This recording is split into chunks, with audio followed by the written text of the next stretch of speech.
Welcome back to the channel. Today we're back for our daily college basketball best bets here on Friday, March 21st. We continue the round of 64 here with the NCAA tournament. Yesterday sucked. There's no other way to put that. Let's try to bounce back today, obviously. We get 16 more games today to make it right. And of course, again, we have our best bets for this entire slate. Now, before we get into the best bets, folks, make sure to hit that subscribe button down below for some more daily college basketball best bets here on the channel. Tomorrow, the round of 32, so make sure to join us for that. And also, make sure to join us for our NBA predictions, which are also daily on the channel. That's coming up in a couple hours here. And also, make sure to go join us for our full March Madness bracket breakdown. Now, if you watched the entire bracket breakdown, we did pick some upsets yesterday. They weren't in the best bets. I'll just be honest, they weren't. But we had McNeese and we had Drake. Now, again, they weren't on the best bets, but I'm just saying we did predict those. Just saying. Anyways, also make sure to go check out our UFC London predictions. Leon Edwards, Sean Brady in the main event this weekend, again, for the Ultimate Fighting Championship. Okay, on to the first of our 5 best bets, and we're going to start things off here at 11 o'clock between Colorado State and Memphis. I do like Mississippi State to beat Baylor. That's not a best bet. I think, again, the Bulldogs will win. I don't feel too confident in that, but if I had to bet my life savings, yeah, I would bet on Mississippi State in the early game. But we're going to go to the first game here from Seattle, Washington, Memphis and Colorado State. I'm taking the Rams to beat Memphis here. Memphis, I think, is just, I don't think they're as good as Colorado State is. I think Colorado State, honestly, has NC State potential this season to the point where, all right, Colorado State, like NC State was, and again, Colorado State prior to the Mountain West tournament was in a lot better position than what NC State was in prior to the ACC tournament last season. However, neither of those teams were getting in the tournament unless they won out and won their conference tournament. That's exactly what Colorado State did, winning 3 games, beating Nevada, beating Utah State, beating Boise State, getting obviously into the NCAA tournament, eventually eliminating Boise, right, and sending them to the NIT. Or I don't think they took, or they're in the Crown, I believe. Anyways, Colorado State's playing with all the momentum in the world right now, and Nick Clifford has been completely balling. Clifford's a player who's averaged 19, 10, and 5 all year long, but in the Mountain West tournament, man, Clifford completely took over for the Rams, 25, 26, 24, with double-digit rebounds in all of those games. He finished the regular season hot as well with 36 points in the victory on the road at Boise State. Nick Clifford has been phenomenal for the Colorado State Rams. Something else to mention, for Memphis, they are still without their second best player, I would say, in Tyrese Hunter. Hunter's out for the opener here at the NCAA tournament. If Memphis potentially wins today, potentially Hunter can come back for the second round, but no Tyrese Hunter. He is not playing, which means everything falls on PJ Haggerty tonight for the Memphis Tigers. And I don't feel that great about that. And we've been saying this too with Memphis, and we said this throughout the American Athletic Tournament as well. They were due for a loss. They've been due. You look at the 3 games they play in the American Athletic Conference tourney. They beat Wichita State in their first game by 3 points. They beat Tulane by 1 point. And by the way, the Wichita State game that they won 83-80, 42 of those 83 points in a 3-point victory were scored by PJ Haggerty. But anyways, they beat the Shockers by 3, they beat Tulane by 1, and then in the championship game, they beat Alabama Birmingham by 12 points. All right, great. UAB cashed for us the other day in the NIT. But that's not going to cut it against an elite team like Colorado State. Now, I know what you're thinking. The Mountain West has been god-awful in this tournament already, right? San Diego State embarrassed, obviously, in the first 4 against North Carolina. The other one, Utah State, right? Losing to UCLA. I get it. Again, the Mountain West has been bad already. I completely understand it.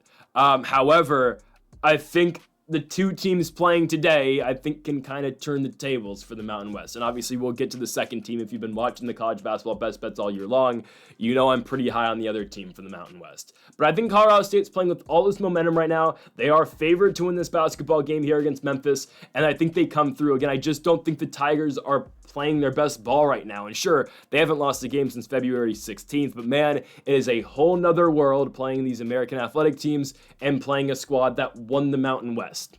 No disrespect towards the AAC, I just think the Mountain West is better, and I think the way Colorado State's playing right now, they've been overlooked all year long because they had a bad non-conference schedule. They lost to that utter cesspool known as UC Riverside. They lost to UW. They lost a game to Colorado on the road. They had a bad non-conference schedule, but they got it together as they played in the Mountain West this season, only losing 4 games in the conference. One was to New Mexico. One was on the road at SDSU, road game at Utah State, or 2 of them were in New Mexico, right? And the other 2 were just on the road against good squads, right? Colorado State's been overlooked all year long, and they have not lost a basketball game since early February. Why? Nick Clifford has dominated for Colorado State. I think Clifford can potentially be one of these guys in the tournament that just, again, he's one of the big tournament heroes because he goes off in every single game. That's the potential this guy has. Colorado State will beat Memphis tonight. It is all PJ Haggerty for the Tigers, and I don't think he's able to will them through this victory. I like Clifford. I like Jalen Lake from Colorado State. I like Kion Evans.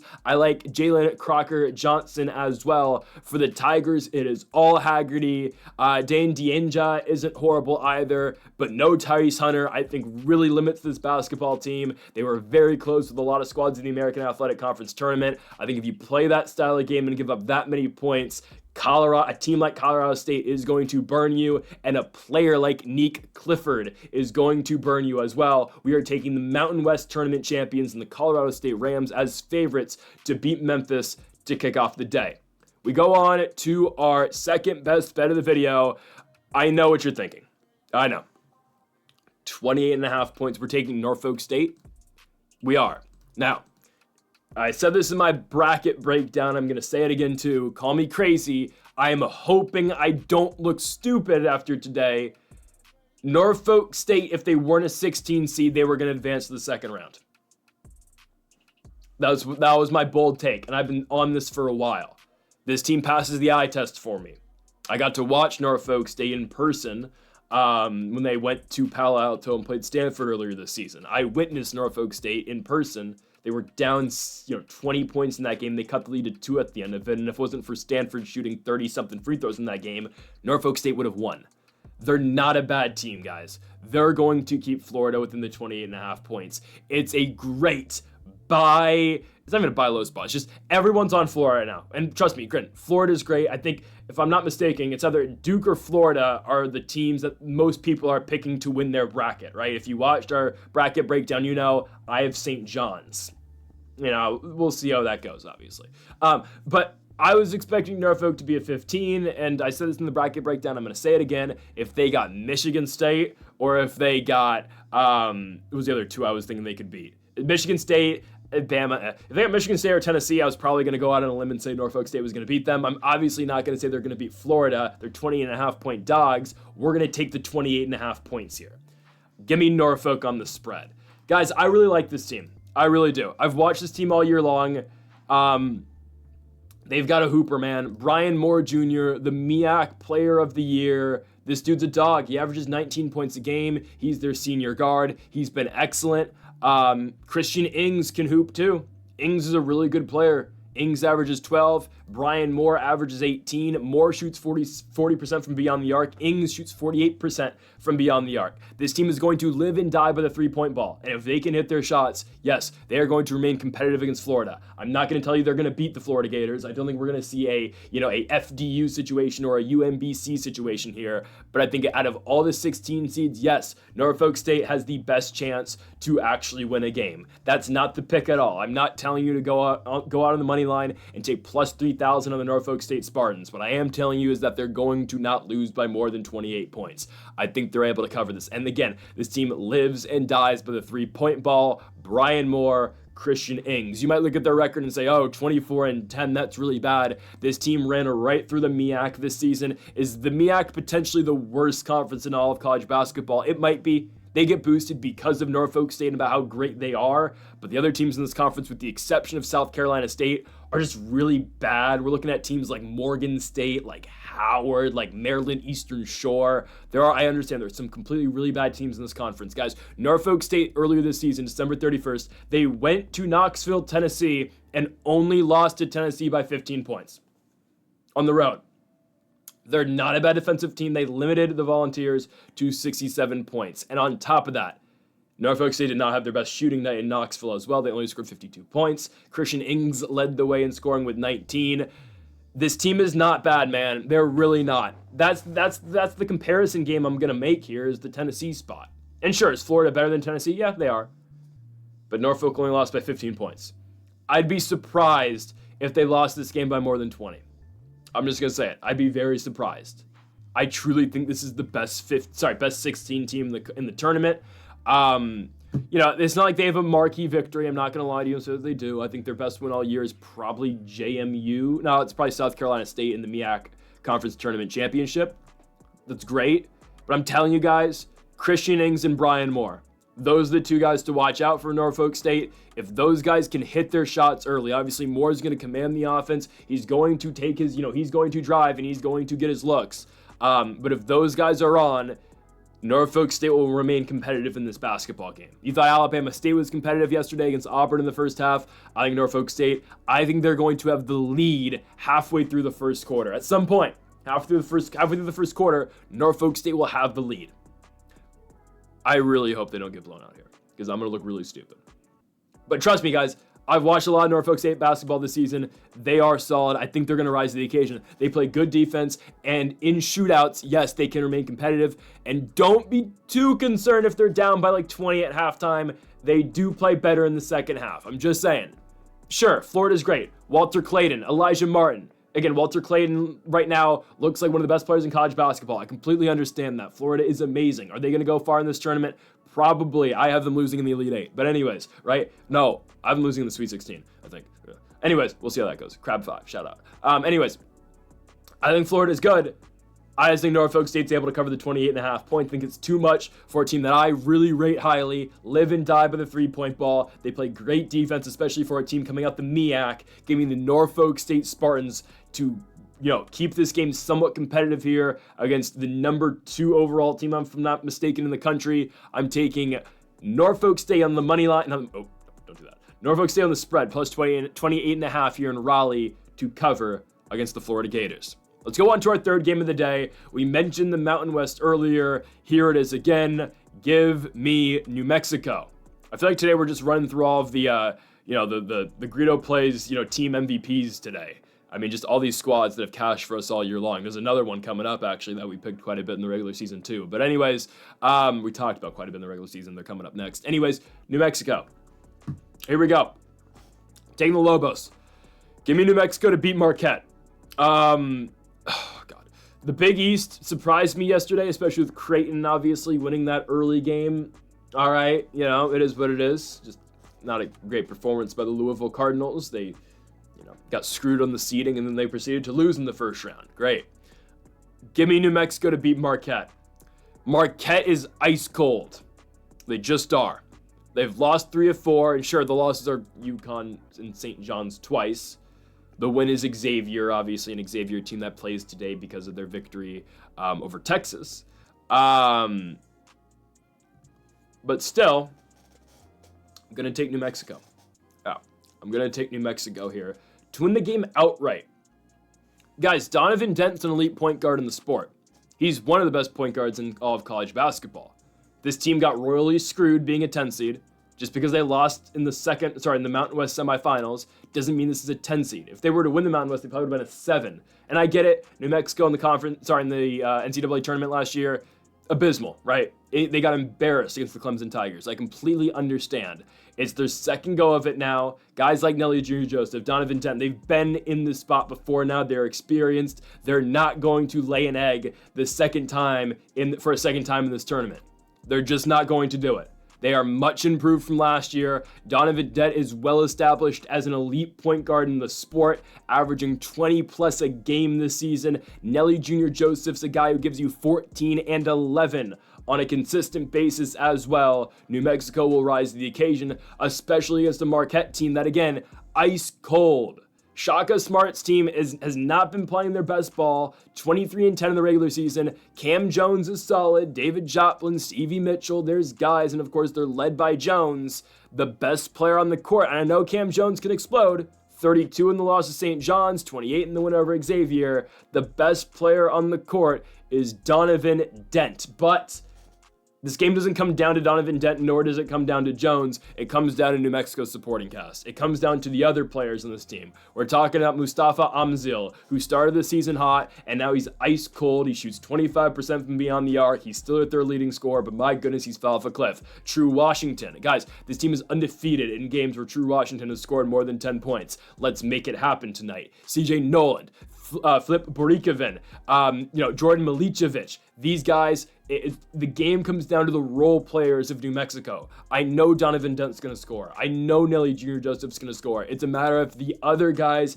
can hit their shots at the right times, then New Mexico will move on to the second round of this tournament. Marquette's extremely beatable, guys. They are. They're not the hardest team to score on. You can stop them defensively as well. The Golden Eagles, don't blow me away. They're not the same team last year that was a 2 seed, obviously. They did struggle in the first half, by the way, against Western Kentucky last year. I was at that game. Anyways, they obviously beat up on the Hilltoppers in the second half. Regardless, though, it's a very beatable Marquette team. I've seen better Shaka Smart teams. This is where New Mexico gets them.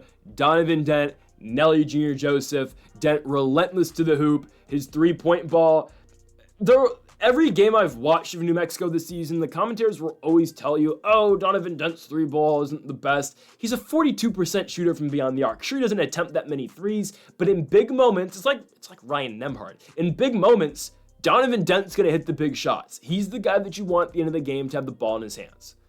I mean, I know, again, this victory doesn't look as great anymore because VCU just got eliminated, but Donovan Dent put up 40 points earlier this season against Virginia Commonwealth in a 78-71 victory on December 18th. He is capable of going off, and in big moments, I assume Donovan Dent's going to rise to the occasion. I don't think the Lobos lay an egg in back-to-back tournaments. Give me New Mexico in the 10-7 matchup to pull off the upset here against the Marquette Golden Eagles over in Cleveland, Ohio. Let's go on to our fourth best bet of the video. We go to a game where I don't understand the odds, okay? Full transparency, I picked Akron to beat Arizona. I did. In my bracket, I actually have Akron going to the Sweet 16. We'll get to the other game being played in Seattle in this, side of the bracket in a minute, and you'll understand why I have Akron going to the Sweet 16. The best bet here is not plus 750 Akron. I don't even know if I'm going to play that myself. I probably will. Who am I kidding? The best bet here is 14.5. I don't think Arizona blows out Akron. I don't think so. I think Akron is the one team in this tournament. There's so many, obviously, Cinderella-type teams in this tournament. And obviously, again, we saw it yesterday out of McNeese. We saw it yesterday out of Drake. These lower seeds beating the top dogs. Well, these power, 6 squads. Akron's, and everyone talked about UC San Diego, who almost came through against Michigan yesterday, right? Everyone's talking in some regard about Liberty. There's some hype around Grand Canyon, obviously. I would say Lipscomb has a little bit of hype going on. Not really, though. No one's talking about the Akron Zips. Nobody is.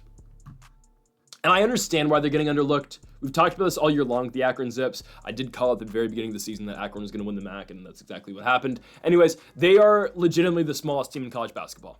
They are. They are super small. Their center is James Okonkwo. He's 6'8". He basically is he plays the center role for them, right? Their other forward is Amani Lyles. Plays honestly more just like a 3-ish. He's 6'7". He can play the 4 kind of, but he plays the 4. Really should be a 3. Like Okonkwo plays the 5, should really be a 4. Akron's super small. So again, don't expect them to win the rebound battle tonight. I honestly don't think it's going to be too much of an issue, though. It's not like Arizona really feeds on their bigs. Let's just be honest. I mean, Henry is, he's 7 feet tall, but he's not the best scorer. It's not like they're going to force feed him down low. He had a big night against Kansas, but I don't expect him to take over this basketball game. Toby Awaka as well. I mean, he's 6'8", that's fine. I don't think Arizona's going to take over their game with their bigs. They're going to try to take over this game, obviously, with Caleb Love and Jaden Bradley and KJ Lewis, right? I mean, their guards is where Arizona wins this season. Guys, the Wildcats are extremely inconsistent. That's why I ultimately think Akron's going to win the basketball game. Sure, that was my most ambitious underdog pick of the tournament. Don't get me wrong, plus 750 on the line. But for the best bet here, we're getting 14.5 points here with the Zips. We're going to take that, right? They're a completely small team. Again, I'll tell you what their starting lineup usually is and revolves around Nate and Tavari Johnson. And Akron obviously had the big layup at the end of the game, the go-ahead layup at the end of the game to win the MAC championship, and their come-from-behind victory over the Miami Redhawks. Again, Akron's a team that does get better as the game goes on. They're a much better second-half team than they are in the first half. But their starting lineup is Okonkwo at the 5, Tavari Johnson and Nate. Well, they just play 4 bigs, really, and then James Okonkwo. Amani Lyles will come off the bench. Lyles got a lot of run in the tail end of the Akron Miami of Ohio game. Maybe Lyles does start instead of Okonkwo this game. I wouldn't be surprised.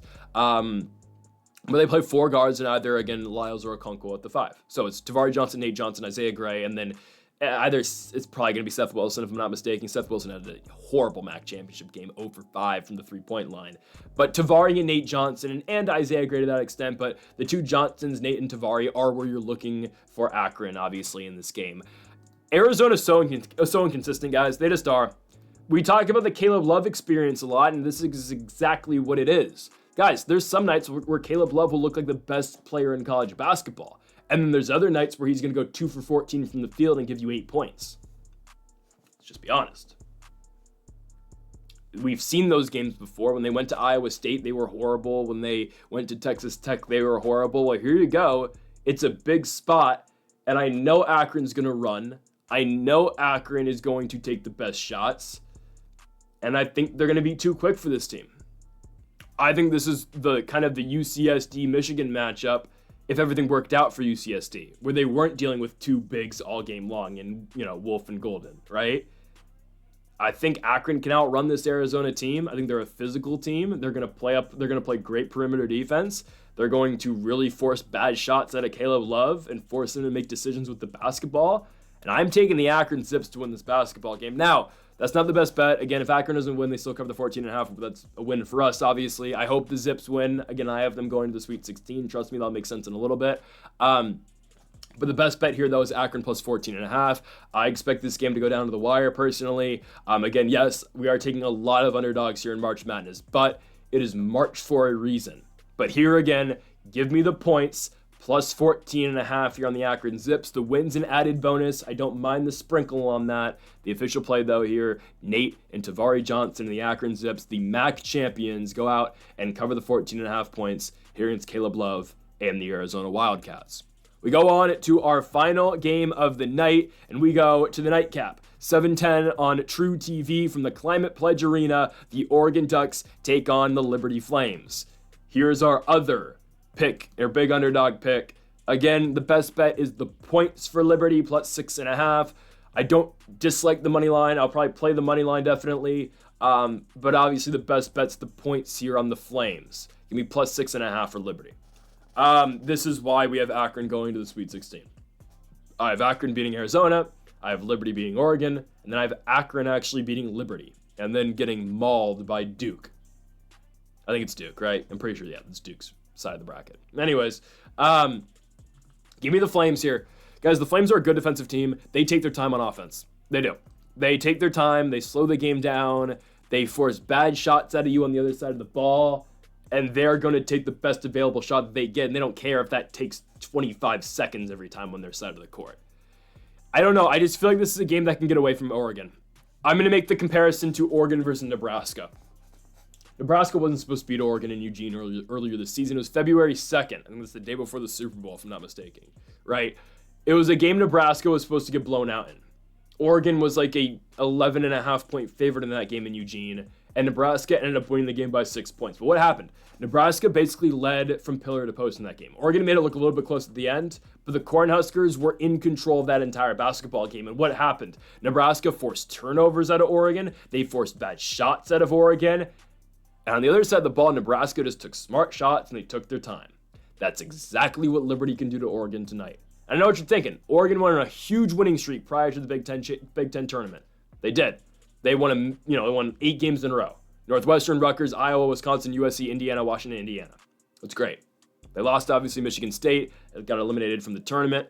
I think the Flames can play the right style of ball here, and I think they can shut down Oregon. I really think they can. I think they're going to force bad shots out of Jackson Shellstad. I will remain adamant on the fact I don't think Nate Biddle's special. Now, when we look at Liberty, who's going to guard Nate Biddle tonight, it's probably going to... It has to be Zach Cleveland. I don't know who else it would be. Because Isaiah's been out since December. Yeah, it has to be Zach Cleveland. He's going to be undersized. He's like 6'8". Biddle's obviously a 7-footer. But, I saw Omar Ballo have some success against Nate Biddle. I think, again, Cleveland's obviously not the player Ballo is for Indiana. But I think Cleveland can manage And I think the way you beat Oregon is by forcing bad shots from the perimeter. I think that's what Liberty's going to do. I think if Liberty's going to win this basketball game, they're going to be ahead for most of it. This is going to be one of those games where they take the lead early and they just don't give it up. Like the Nebraska game. Liberty, again, they're a good offensive team, but man, they take their time on offense. They are going to set up for the shots they want. They're not going to rush into anything. And even with that, they score 1,000,000 points. You know, I mean, this team, in all their games in the CUSA tournament, they scored 80, you know, but on the other side of the ball, they're shutting their teams down to the 60-point mark, right? I mean, that's just how they play. They're a good defensive team, and they take their shot on the offensive side of the ball, and they don't really have one elite scorer. I mean, it's Talion Peter, who averages 14 points a game. Caden Metheny averages 13.5. Zach Cleveland, again, with 11. He's their big. And then Colin Porter averages 10 points a game, too. But all these guys just take good shots, and they all play really good defense, too, and that's ultimately what propels Liberty to victory. I'm still not sold on Oregon, okay? I just been an Oregon hater all year long, but I think, again, if Shellstad's not on his game, and Nate Biddle, who I don't think is a special talent at all, they're really thin. TJ Bamba can hoop. Bamba, not the best shooter, obviously. He is just going to drive and attack the paint. Other than that, man, I'm not impressed. I don't know. That's a hot take. I know I'm not impressed with Oregon, though. Again, the official play here, though, we don't even need Liberty to win. Again, I think they're going to win for the sake of my bracket, but the best bet I'm giving you is, yes, Liberty on the points. I'm taking the Flames plus 6.5 here in Seattle. I know it's going to be a relative home game for Oregon. I get it. You know, Eugene is what? 5 hours driving from Seattle, I think 4.5 maybe. Or it's a quick flight, obviously. So again, the hometown advantage will definitely be with Oregon, you know, compared to a Liberty team coming over from Virginia. But I've seen I've seen Liberty before in the past. I was at the last Liberty tournament upset game in San Jose when they beat Mississippi State all those years ago in 2018. I think they pull it off again tonight. Yeah, they don't have the Darius McGee, like who was on that Liberty team back in 18. But if anything, again, they've got Talen Peter, who can score. He's a guard who can hoop, and Caden Metheny as well. I made the comp earlier this season. He's their new Darius McGee. And obviously not as good, but Metheny's 5'11", undersized like McGee is. And you look at what he did in the COSA tournament, 16 in the UTEP victory, 24 in the Kennesaw victory, and 21 in the championship game over the Jacksonville State Gamecocks. He can score, he's undersized, but he finds ways to do it. He's a good shooter too. Trust me, guys, Liberty takes great shots. They play good defense. I think they find a way tonight, but the official best bet for this game is Liberty on the points. Give me the Flames plus 6.5. So, folks, thank y'all for watching our 5 best bets for this College Basketball Friday here for the round of 64 on March 21st. If you have not yet, though, make sure to hit that subscribe button down below for more. Make sure to leave a like if you did enjoy the video, and make sure to comment if you do disagree with any of the picks. Folks, thank y'all for watching, and Mamba forever.